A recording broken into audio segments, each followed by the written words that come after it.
Shipping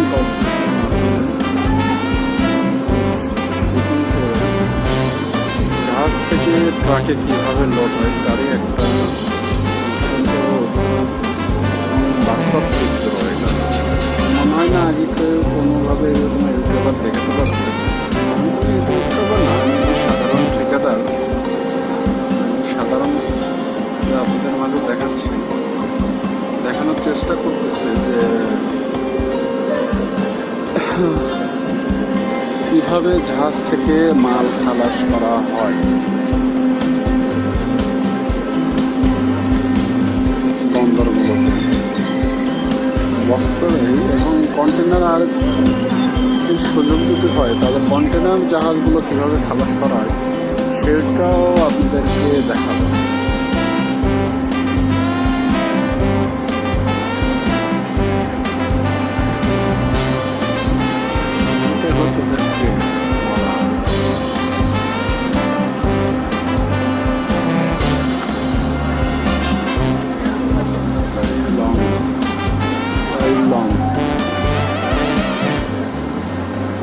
একটা বাংলাদেশের জাহাজ, বাংলাদেশ মালিকানাধীনেরই জাহাজ।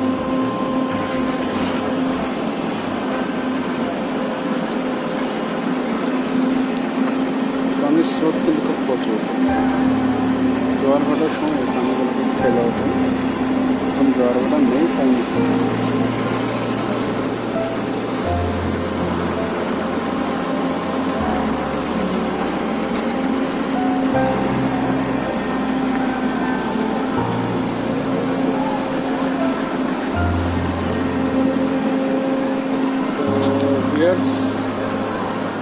আমি যতটুকু সম্ভব হয় আমার মাধ্যমে আপনাদেরকে দেখানোর চেষ্টা করছি।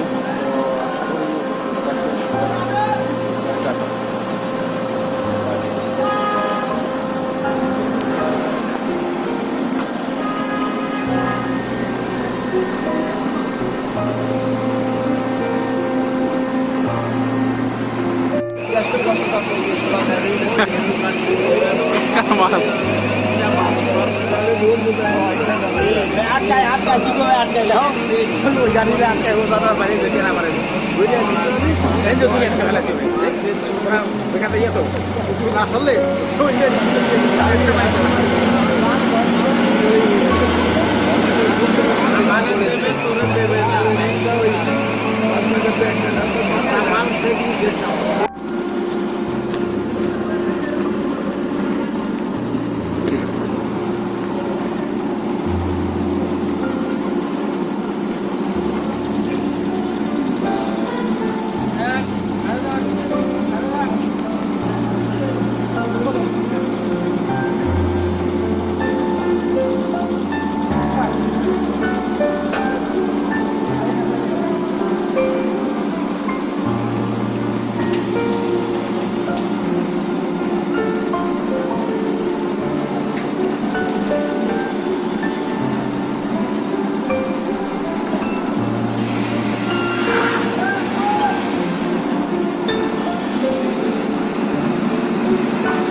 এসব চাল বাংলাদেশে ট্রাকে কিভাবে লোড হয় জাহাজ থেকে, সেটাই আজ আপনাদেরকে দেখাবো।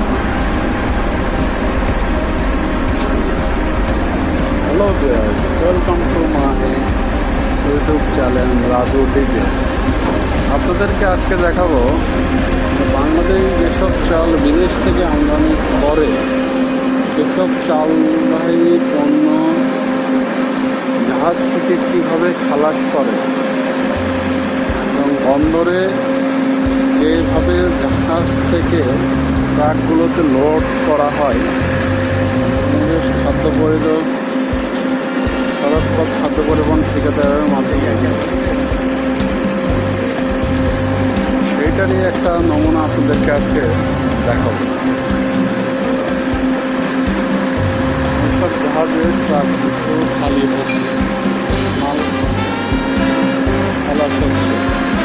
তারই একটা উদাহরণ, যেভাবে বস্তাগুলো হঠাৎ করে এই বস্তাগুলো ট্রেনের মাধ্যমে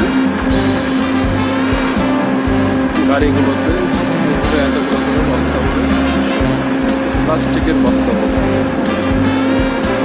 এমনভাবে পথেও সব বস্তার মাধ্যমে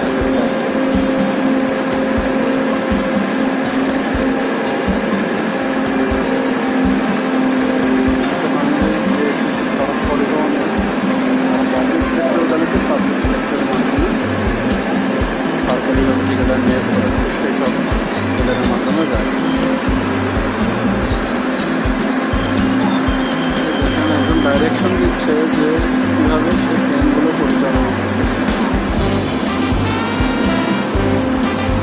কীভাবে ট্রেনগুলো পরিচালনা করা হয়।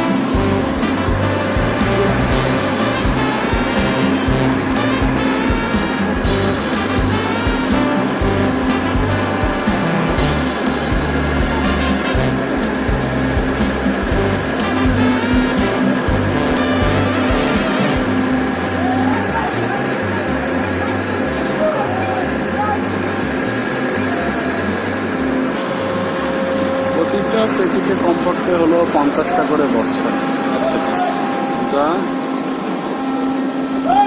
300 বস্তা করে নতুন করে হলে 6 বারে একটা গাড়ি ফুল লোডিং।